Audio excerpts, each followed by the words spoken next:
Hello and welcome to another tutorial for users of Microsoft Excel.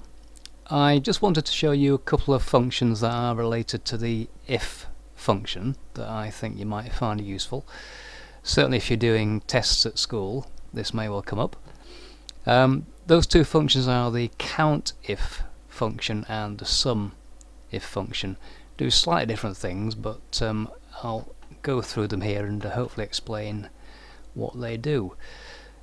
As you can see, I've got my original Fred's Video Classics spreadsheet up here, and what I would like to have happen is I've got a couple of new labels down here, and I'm interested in any film that goes above 12 rentals.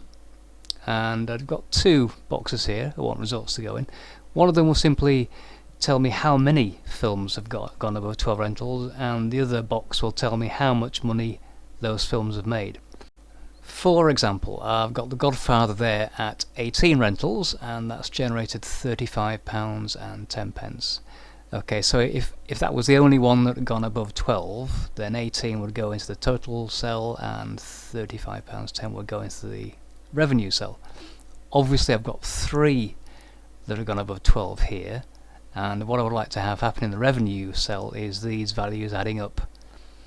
So every time it finds a match for anything above 12, it adds the income for that film to my revenue total down below.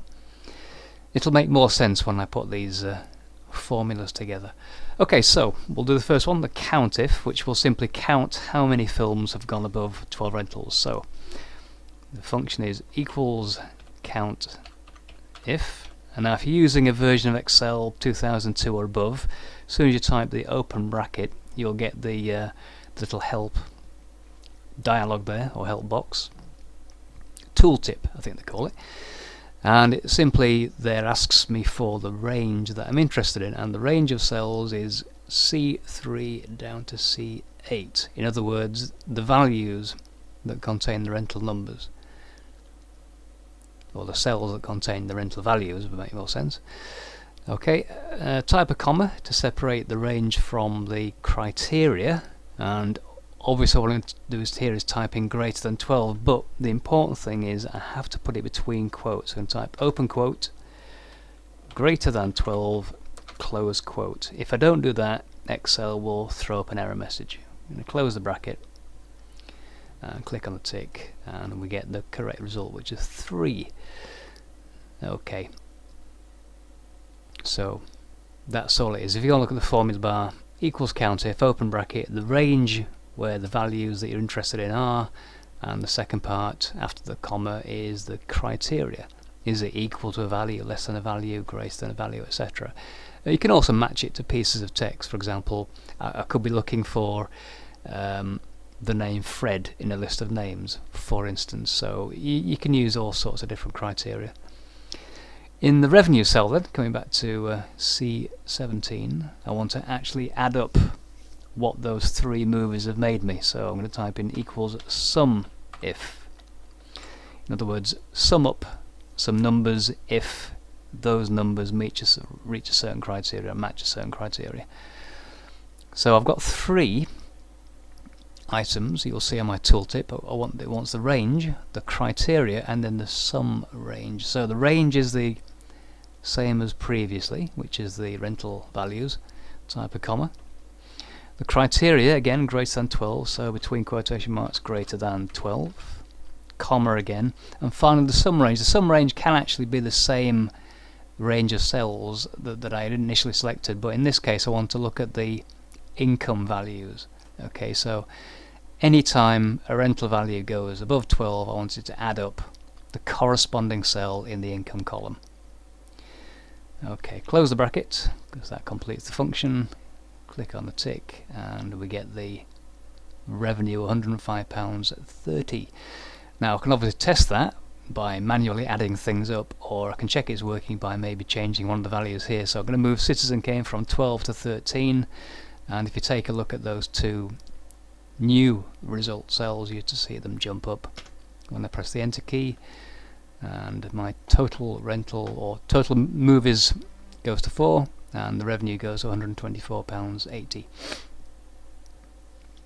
which indicates that the functions are working. Okay, now I'm going to delete those out, and I'm going to redo them by using the paste function feature. Now in Excel 2002 you can either click on the drop down arrow where the sum button is and go to more functions, or you can go to the insert menu and choose function, which I'm going to do here. And I'm looking for the COUNTIF function. Now it happens to be in the statistical functions, which I'm in now, so I'm going to scroll down until I get to COUNTIF. We've got count A, count blank, COUNTIF, there we are, and click OK. And again it's asking me for the two bits of information, the range and the criteria. The range is the cells in the C column there, C3 down to C8, and the criteria is greater than 12. Now if you use the paste function dialog, you don't need to type in the quotes. Excel will put those in for you automatically. So those are two bits of the function. When I click OK, it brings me back the correct value, which is 4, and if you look at the formula bar you'll see that Excel has put in the quotation marks before and after the greater than 12 bit. Okay, I'll do the same thing on the revenue. So click where I want the result to go and go into insert function, and this time let's say I've got no idea where this function is in this list. I happen to know it's actually in the maths and trigonometry section. However, imagine you didn't know that. You can simply type in the function name SUMIF, click go, and Excel will find the function for you, which is pretty useful, especially given that Excel does have hundreds of different functions built into it. So click OK there, we get the dialog, and now it's asking for 3 bits of information. The range, again, you'll know is the same range we selected previously in the rentals column. The criteria we know is greater than 12 in this case. The sum range, I just need to move that dialog slightly, is in the income column,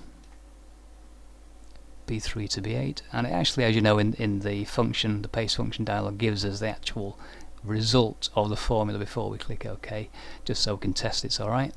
Click OK there, and there we get the result. So that is a quick look at two very useful functions, COUNTIF and SUMIF. Hope you found that useful. Thanks for watching, and I will see you in the next video.